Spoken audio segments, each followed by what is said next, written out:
The morning after my daughter's wedding, I woke to the sound of my phone vibrating nonstop. And before I even reached for it, I knew it was Marbel. Her voice burst through the speaker the moment I answered hi, panicked, cracking. "Mom! The hotel says the honeymoon isn't paid. The card declined 3 times.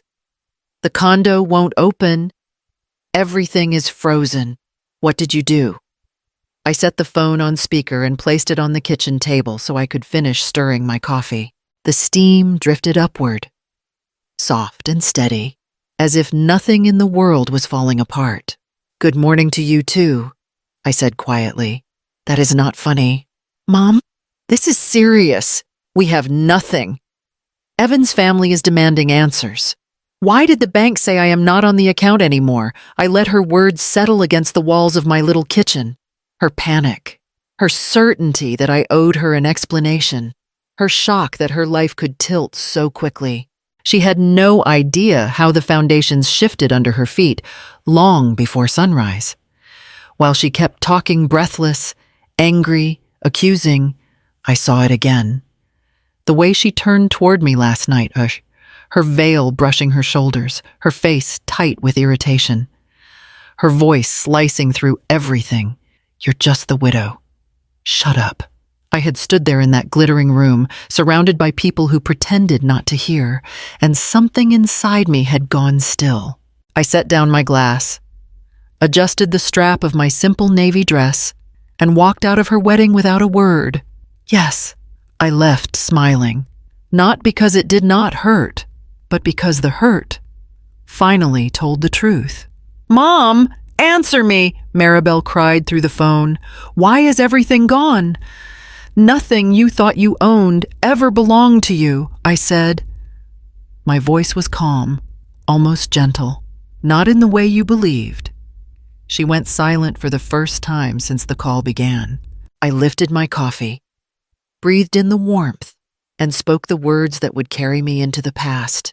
Let me start from the beginning, and just like that, the day after her wedding began with a truth neither of us could avoid.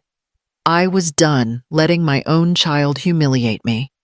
The night before, I had stood at the edge of the reception hall in Savannah, trying to make myself visible without getting in anyone's way. I had chosen a simple blue dress, the kind Henry used to say made my eyes softer, but no one looked long enough to notice. Evan's family swept around the room in coordinated outfits, high heels clicking, voices bright and practiced. If they saw me, they pretended otherwise. A young woman with a clipboard approached me briefly. "Mother of the bride?" she asked, glancing past my shoulder as if searching for someone else. "Yes," I said. She nodded without meeting my eyes.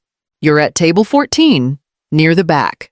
I had not asked for the seating chart, but there it was, another quiet dismissal. When photos began, I lifted a hand to join them, but the photographer moved quickly, arranging groupings that did not include me. Evan's mother looped her arm around Marbel and said, "Family first." Without so much as turning my way, I stepped closer anyway. "I would like one with my daughter." Marbel flashed a tight smile. "Later. Mom, please, don't start. I only want a picture." Evan's mother placed a hand on my arm, light but firm. "We're on a schedule." I stepped back. Something cold threaded through my chest, but I stayed quiet. I told myself Marbel was stressed, that weddings were chaotic, that my feelings could wait. Dinner began, and my place card was indeed at table 14, squeezed between 2 distant cousins who barely remembered my name. From across the room, I watched Marbel give a speech about gratitude, though she never once mentioned her father or the years we spent saving for this day.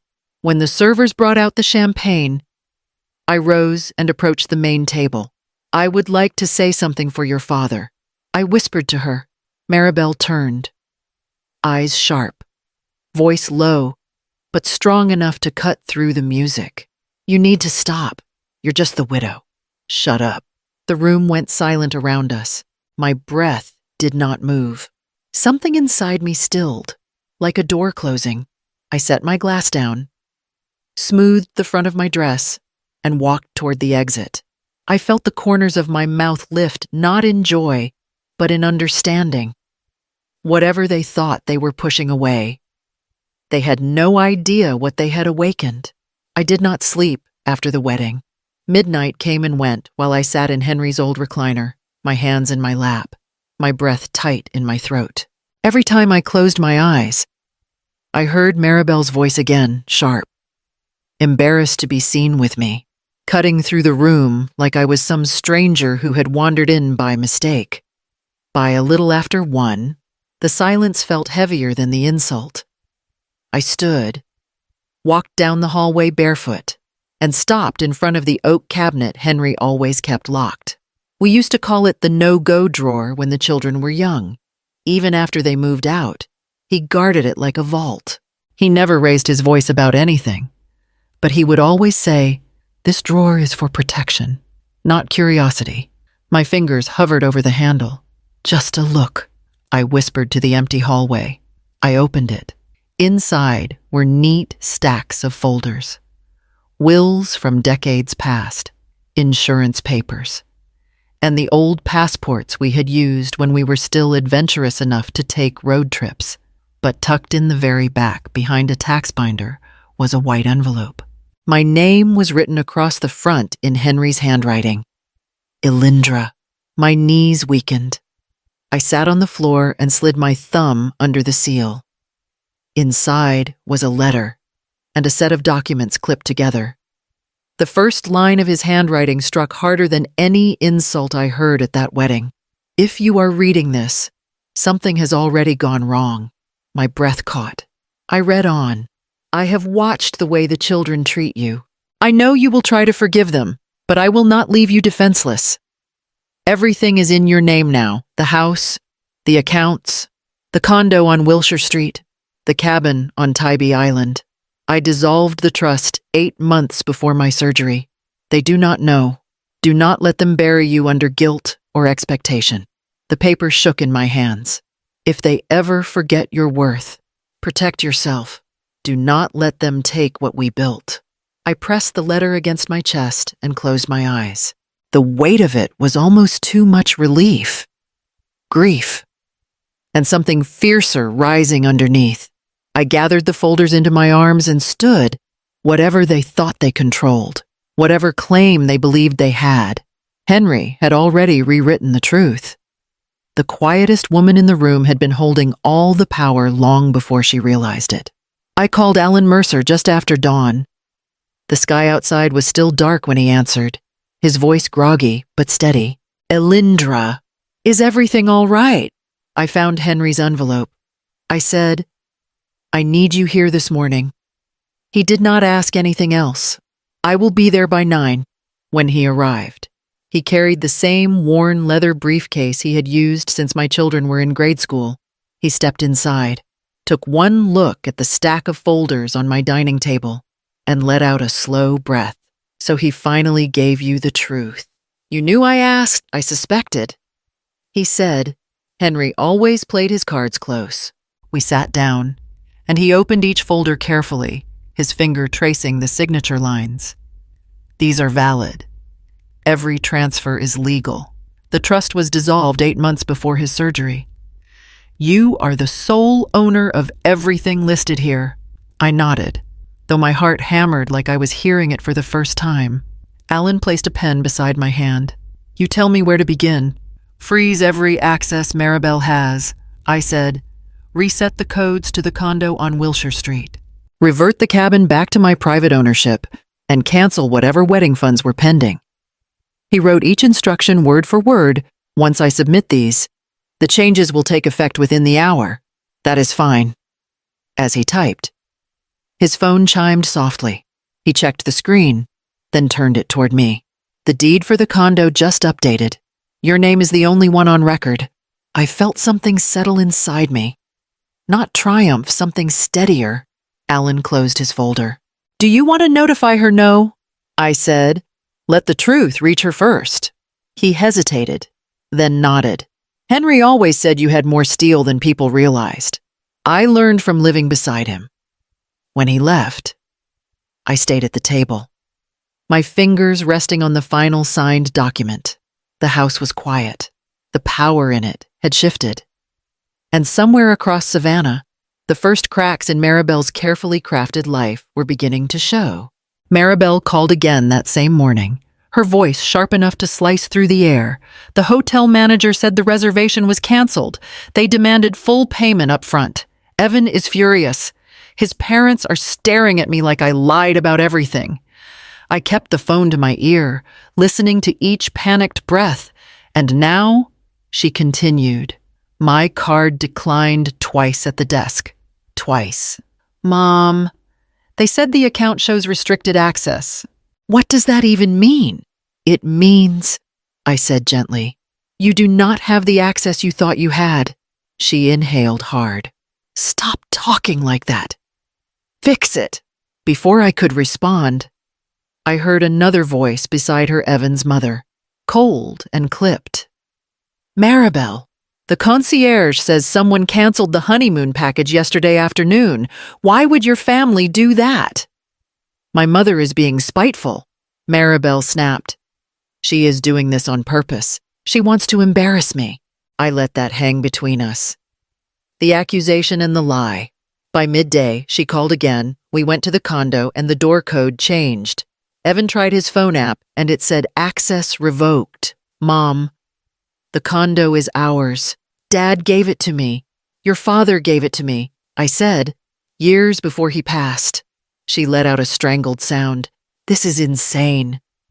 Evan's family is demanding to see documents. They think I married him with nothing.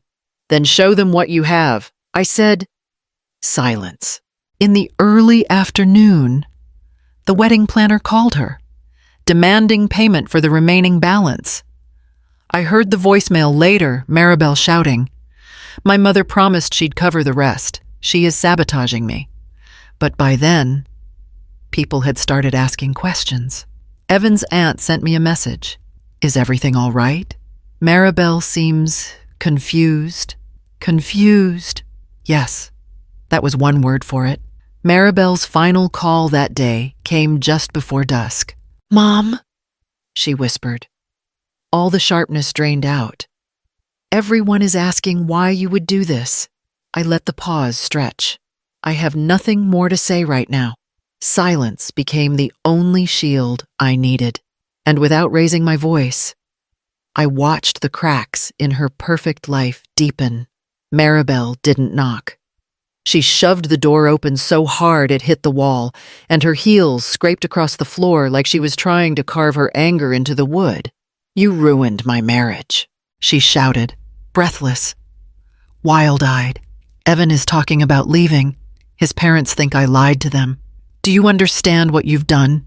I closed the book in my lap and looked up at her. I understand exactly what happened. You froze my accounts. You took the condo. You embarrassed me in front of everyone, she cried. You want to destroy me because of one comment. It was not one comment, I said, and I did not destroy anything. Those accounts were Henry's. Now they are mine. They were never yours to lose. She shook her head violently. Dad always planned to leave everything to me. He told me the condo was practically mine. He told you what made you feel secure. I said softly. He told me the truth. Her face twisted. You are lying. I stood, walked to the dining table, and set Henry's letter in front of her. He put everything in my name 8 months before his surgery. He dissolved the trust. He made sure no one could use his illness to take advantage of him or me. She didn't read the letter. She pushed it aside like it burned her. You should have given me something. I counted on that money. Counted on it, I repeated. She hesitated too long. Then the truth broke out of her in a trembling whisper. I took a few loans. Small ones, short term. I was going to pay them off when the inheritance cleared. Short term, I said. How much? She swallowed. $20,000. I felt a cold steadiness settle in my chest. And now the lenders want it back. Her eyes filled with sudden desperate tears. "Mom, please." They are calling nonstop. Evan heard one voicemail. "He is furious. You have to help me." "No," I said. "I am not rescuing you from something you created through arrogance and secrecy." She blinked, stunned. "You are really going to let me drown?" "You built the water around yourself," I said. Her shoulders sagged, her fury collapsing into something hollow. The door closed behind her with a soft, defeated click, leaving the weight of everything unsaid hanging in the quiet house. By the next afternoon, Marbel's voice had lost its edges. It came through the phone, thin and shaking. "Evan's parents just left," she whispered. "They said they will not cover anything. They said I misrepresented myself." I listened quietly. "They called the vendors." She went on. "All of them. The photographer wants the remaining balance. The florist said she is filing a claim. The venue wants payment by Friday or they will send it to collections." I heard a muffled voice in the background. Evans. His tone was cold. "Put him on," I said. There was shuffling. Then Evans spoke, clipped and tired. "Mrs. Whitcomb, I need honesty. Did you fund the wedding or not?" "I funded what was mine to give," I said. "So the answer is no," he murmured. "My parents are asking if an annulment is the best option." I heard Marbel gasp, then a soft thud. She had sunk to the floor. "Please," she begged, grabbing the phone again. "Mom, please. You cannot let this happen. They think I trapped him. They think I am living off illusions. Just give me some help until we figure things out." "You already figured things out," I said. "You took loans. You planned your life around things that were never yours. You dismissed me when I asked for basic respect at your own wedding." "That was a mistake," she cried. "I was stressed. I did not mean it. You meant enough." Her breath broke into frantic sobs. "I am losing everything. Evan is packing a bag. The lenders are calling every hour. Mom, I need you." I sat down at my kitchen table, letting the desperation roll through the line without interrupting her.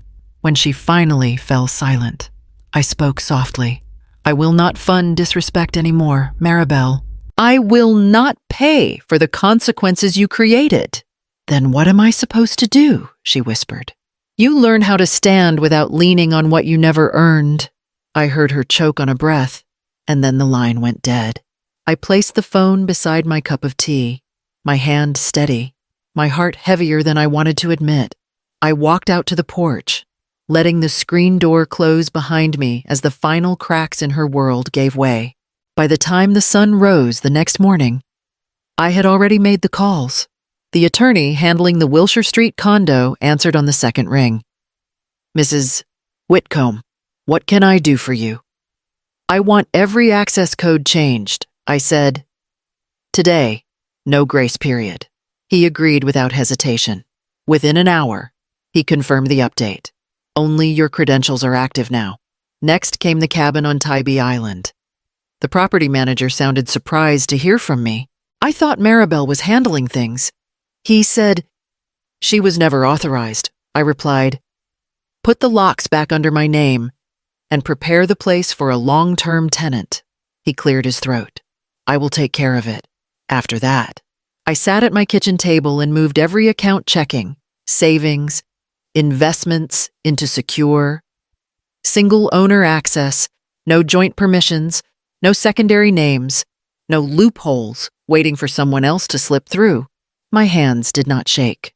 They moved with the kind of calm that comes after years of being spoken over.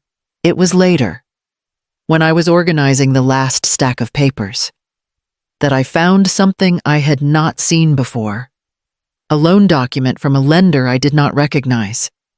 The signature at the bottom made my stomach tighten.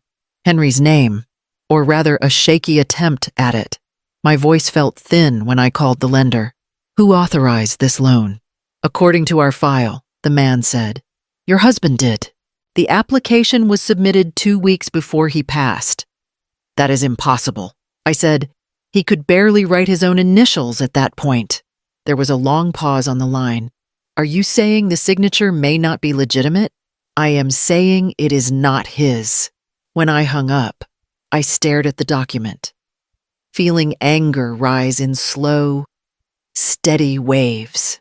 Marbel had reached into my husband's dying days and used his name without a second thought. I placed the paper into a separate folder marked for Alan Mercer. My decisions in the past week had been about boundaries and protection. This one would be about accountability. The courtroom was smaller than I expected. No grand columns. No echoing ceilings, just plain walls, wooden benches, and the kind of silence that makes every breath feel loud. Marbel sat 2 rows ahead of me, her shoulders hunched, her hair pulled back in a tight knot that looked painful. Evan was not with her. His mother sat on the far side of the room, arms crossed, eyes fixed on the floor. Alan leaned toward me and whispered, "When your name is called, hand the judge the folder exactly as we organized it." I nodded. When the bailiff finally spoke, I rose and walked to the stand. My voice stayed steady as I passed the judge the documents, the forged signature, the lender statement, the dates that proved Henry had been too ill to sign anything, the comparison sheet Alan prepared showing Henry's real handwriting beside Marbel's imitation. The judge scanned page after page, her expression tightening. "Mrs. Brooks," she said, calling Marbel by her married name, "do you have anything to say regarding the allegations in these documents?" Marbel stood slowly. "I made a mistake," she said. "I was overwhelmed. I thought the inheritance would—" "That is enough," the judge interrupted. "This is not an inheritance dispute. This is falsification of a legal signature." Marbel's voice broke. "Please," the judge continued, firm and unshaken, "you are found responsible for the forgery. You will pay a fine of $6,000 and complete 100 hours of community service." A soft gasp escaped Marbel before she sank back into her seat. Evan's mother rose and quietly walked out of the room. When it was over, I stepped into the hallway. My granddaughter Ava waited there, her eyes worried. "Grandma, are you okay?" "I am," I said. "Are you—" She hesitated. "Dad and Mom. Everything feels like it is falling apart." I placed a hand on her shoulder. "You are not responsible for their choices." Later that week, I transferred ownership of a small scholarship fund in Henry's name to support young women studying library science, something he always encouraged. I added Ava as the future steward of it. Marbel did not call me after the ruling. Not that day, or the next. The silence finally told the truth about what needed rebuilding and what no longer could be. The morning light in Forsyth Park looked almost exactly the way it had the day after the wedding, soft, low, sliding across the paths like it was trying not to disturb anything. But this time, I was not hiding inside my house or waiting for someone else's crisis to reach me. I was walking with my head high, my steps steady, the air finally quiet in a way that felt earned. A jogger slowed as he passed.